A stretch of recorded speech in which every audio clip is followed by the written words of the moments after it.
तर मित्रांनो, तुमचं पुन्हा एकदा स्वागत आहे माझ्या नवीन व्हिडिओमध्ये. आणि एक बंद्याला आपण हेड देखील मारला आहे. व्हिडिओ चालू होताच एकाला हेड मारला आणि दुसऱ्या बंद्याला देखील नॉक टाकला आहे हेडशॉटनी.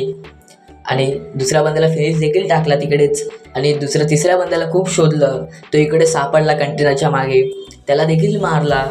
आणि आता शेवटचे हे 2 बंदे उरले होते, ते देखील खूप नाचवत होते आम्हाला. ते देखील कुठे सापडतच नव्हते. त्यांना शोधून शोधून मारला, त्यांना खूप शोधून मारला आम्ही.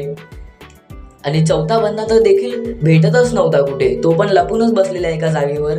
त्याला देखील मारण्याचा प्रयत्न केला, तो देखील खूप पळवत होता इकडून तिकडून. तर त्याला देखील मारला, तो देखील खूप पळवत होता. त्याला रिवाईव्ह पण द्यायला दिला आम्ही, तो स्वतः रिवाईव्ह पण झाला. त्याला रिवाईव्ह होऊन सुद्धा आपण मारला आहे, त्याला मारला. तर खूप